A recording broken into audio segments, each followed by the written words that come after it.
Welcome back દોસ્તો. તો સ્વાગત છે ફરીથી તમારું મારા એક નવા વ્લોગમાં. તો દોસ્તો કાલે હતી મુંબઈ ને લખનૌની મેચ. 229 રનનો ટાર્ગેટ હતો અને મુંબઈ આરામથી ચેસ કરી લીધો. રોહિત શર્મા અને રિયાન નિકલ્ટને 80 ઉપર રન ફટકાર્યા.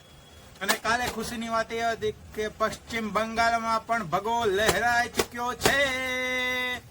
ટાંટણા તો 294 સીટમાંથી 206 સીટ ઉપર કબજો કરી લીધો છે બીજેપીએ. અને તૃણમૂળ કોંગ્રેસની સફાઈ થઈ ચૂકી છે પશ્ચિમ બંગાળમાંથી. દીદી ટાટા બાય બાય, હવે મોટા ભાઈ આવે છે. તો બન્યા રહીએ અમારા નવા વ્લોગમાં. જય શ્રી રામ, હર હર મહાદેવ. તો હળવદની હસ્તી જે કેટલોક લઈ ગઈ હતી તેનું પોટલું બનાવીને હળવદથી પાછું મોકલી દીધું છે. તો હવે તોડી નાખીએ અને જોઈએ ભાઈ કઈ કઈ કેટલોક લઈ ગયા હતા અને કઈ કઈ પાછી મોકલાવી છે. તો હવે આ પોટલું તોડી દઈએ. તો દોસ્તો બેગમાંથી નીકળી છે 6 કેટલો ક્રિસ્ટિયલ, મેલ્ટો, આલ્પિના, હેરા, સ્વીડન વેલ્વેટ ને બોટાનિકલ. તો 6 કેટલોક જયદીપભાઈ પાછી મોકલી દીધી છે. તો થેન્ક યુ જયદીપભાઈ. તો દોસ્તો ડીસીબી બેંકમાં ચેક ડિપોઝિટ કરીને આવતો રહ્યો છું અને હવે આ 3 જોડી પિલ્લોની ડિલિવરી કરવા જાઉં છું કતારગામ સેફરોન હાઇટ્સમાં.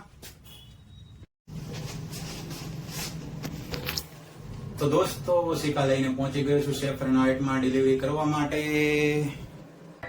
મર જાય મિટ જાય હો જાય બદનામ रहने भी जोड़ो भी जाने दो यार हम.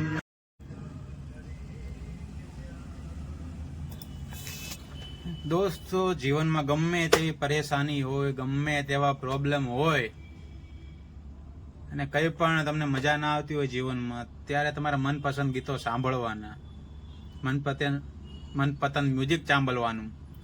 એટલે તમારું માઇન્ડ રિલેક્સ થઈ જશે, શાંત થઈ જશે. મને જ્યારે પણ ટેન્શન હોય, કોઈ પણ વાતનું ટેન્શન હોય કે કોઈ પણ ચિંતા ખાઈ રહી હોય ને, તો એક જ કામ કરવું, કિશોર કુમારના ગીત ચડાવી દઉં કે કુમાર શાનુના ગીત ચડાવી દઉં એટલે ફૂલ બાકાજી કે પછી મન શાંત થઈ જાય. અને સ્ટડી એવું કહે છે કે ગીત સાંભળવાથી તમારું 65 થી 70% સ્ટ્રેસ ઘટે છે. તો જ્યારે પણ તમને સ્ટ્રેસ હોય ને મિત્રો, ત્યારે હંમેશા પોતાના મનપસંદ ગાયક કલાકારના ગીતો સાંભળવાનું રાખો, જેથી તમારું સ્ટ્રેસ લેવલ ઓછું થશે. તો આજે જમવામાં છે ગુવાર બટેકા, ચાઇનીઝ ચોળીની સબ્જી, છોલે ચણા, દાળ ભાત, મોહનથાળ, કેરી, ડુંગળીનું અથાણું, છાશ, રોટલી, ભૂંગળા, નિકુંજ ને હું. તો ચાલો જમવા. બપોરના 2:30 વાગી ગયા છે અને માથે છે થોડો તડકો અને હું જઈ રહ્યો છું આંબલીની પોળ 6 વિલાના માપ લેવા માટે. 50 વિલાનું કામકાજ છે, એમાંથી અડધી વિલા રેડી થઈ ગઈ છે અને બાકીની વિલાનું માપ લેવાનું છે. તો જઈ રહ્યો છું ભર ઉનાળે કાળિયો. તો દોસ્તો આંબલીની પોળમાં સ્વાગત છે તમારું.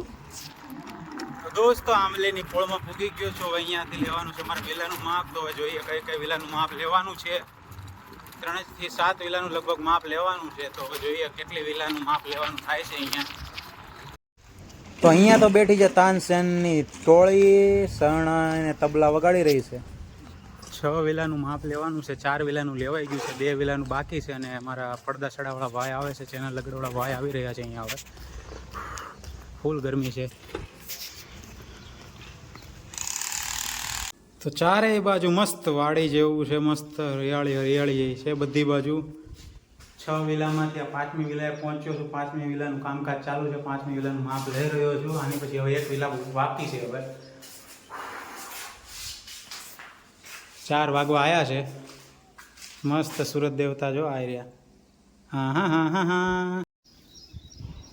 ચારો તરફ હરિયાળી છે, ચારે બાજુ મસ્ત વાડી જેવું છે. માપ લેવાઈ ગયું છે અને હવે હું નીકળું છું અહીંયાથી. લાગે છે મારા પ્રેમિકાની યાદમાં હું ખોવાઈ ગયો લાગુ છું. કેમ ભાઈ કઈ બોલતો નથી?